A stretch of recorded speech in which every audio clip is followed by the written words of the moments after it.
So right now I'm going to go get a shovel and go get a shovel here. I'm going to take you to somewhere real local here.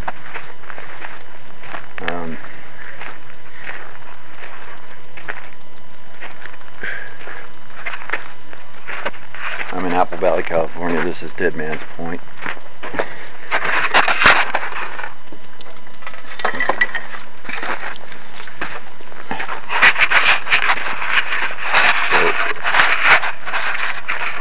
Walk out this way towards the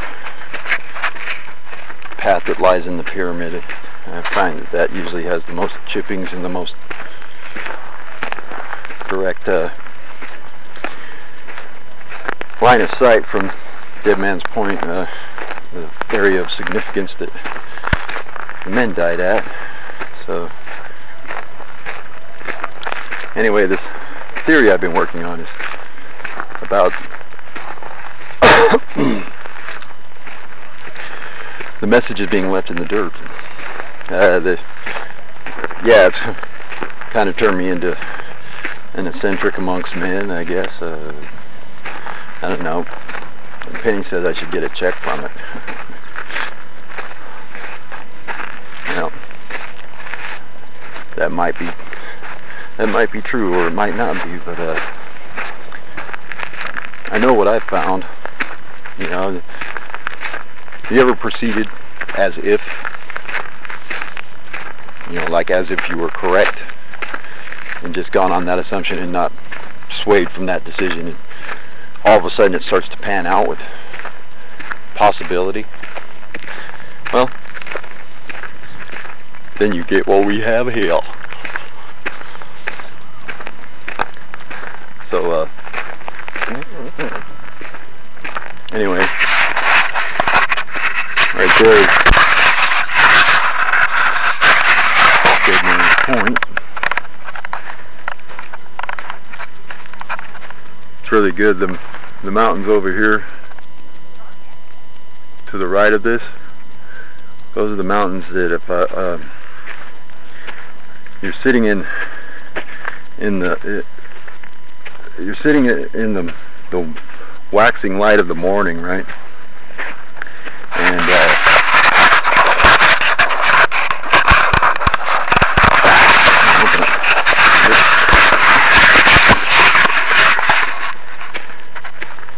you're sitting in the waxing light of the morning over there by the point. The light that's bouncing off of the stratosphere,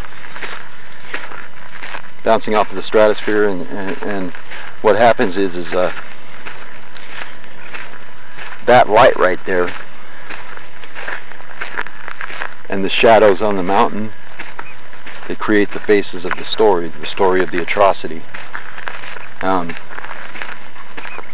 not going to get too much into that because that's for sale, but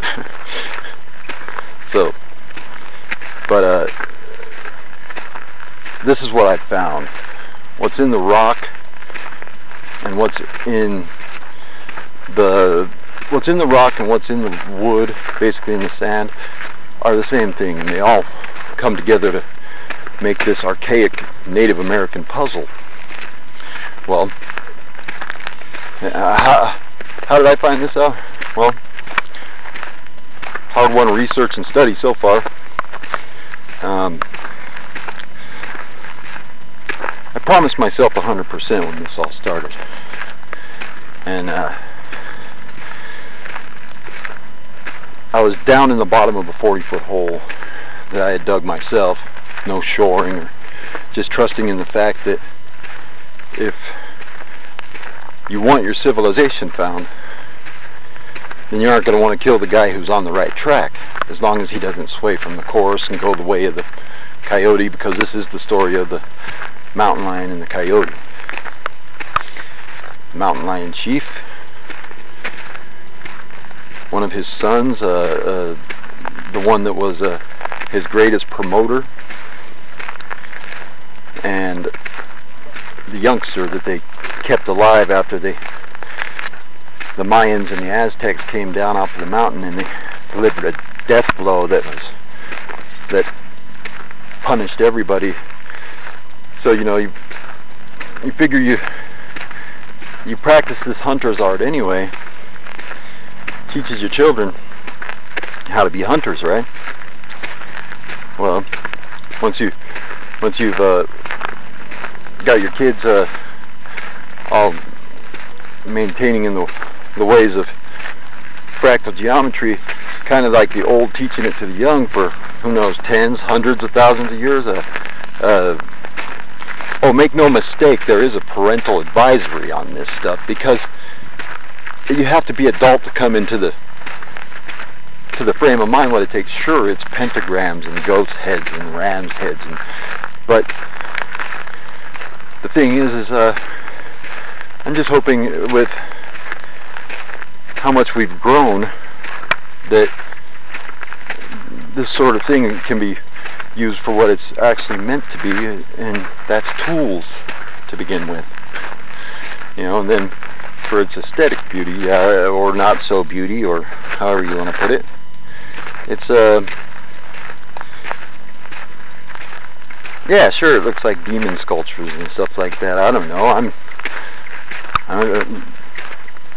I believe in the one God theory. God bless America. Hey, you know, I'm glad that everybody's seeing that Barack Obama isn't getting a fair chance, and I'll go on preaching that, man.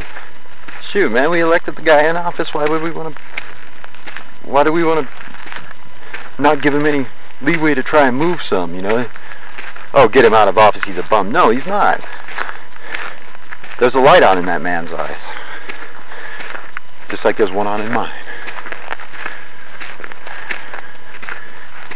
Yeah, I've seen into the minds of men, a lot of them. You know, I don't really know what the I've just scratched the surface of all this, actually, but I'm taking you out here to show you for a reason, because this has been my research, my study. You know, this is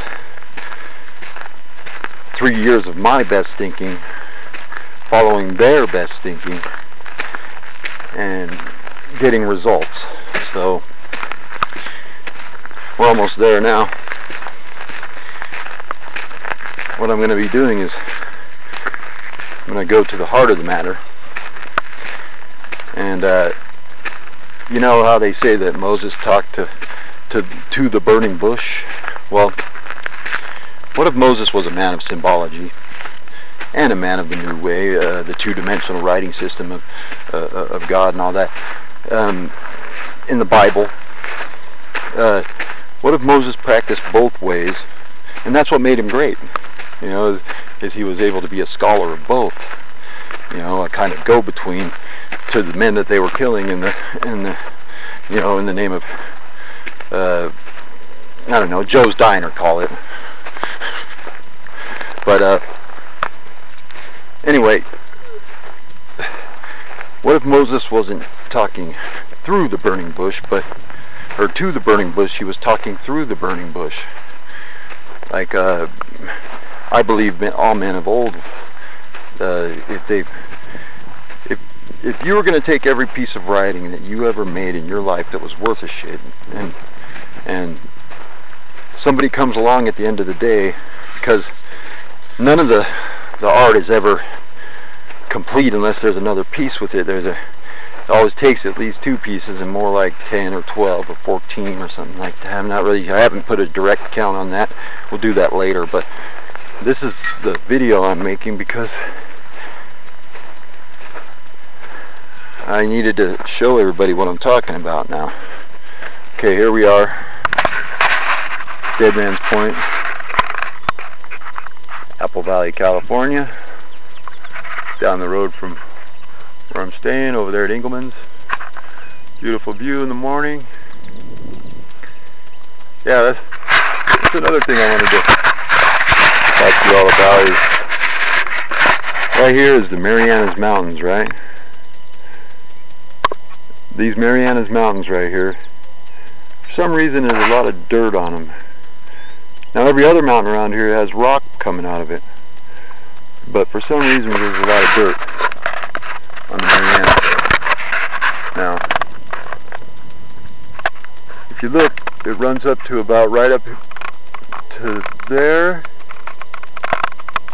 and then all the blending of the lands kind of stops, and it just goes back to the natural scenery of what it is supposed to be out here. A bunch of rock protruding. So anyway, here's my theory. Okay, I'm gonna take a look at this, and I'm gonna show you guys something. This is the ways of fractal geometry of the Native Americans. Okay, I know it because I can sling it. Okay, now this is what I've discovered. The writing that they left in the sand was left there for a reason. That reason being, if you wanted to get a message across to somebody throughout the ages, you could leave it on rock. You could even carve an idol or whatever, but the whole point is the message would be best maintained if everybody wrote it and left it in a medium like where the wood could grow through it. The earth is of such a way that it is carbon. We know that much. It will replicate whatever you put in the dirt. Now, I'm willing to put up or shut up on this. Okay, so this is part of that right now. I'm going to put up. So here we go. I'm going to do a little bit digging, but this is just one starter. Maybe I should go find a better one. Yeah, let's go find a better one real quick. Looks like there's one right here too. Yeah, now this is a better one. Okay. Okay, this is a willow. Okay, now I haven't gotten too many of these out, but we've known about the significance of the willow, but not what for. Okay, now maybe the willow, I believe it probably holds the pattern that I'm talking about the best. So let's take a look and see what we got here.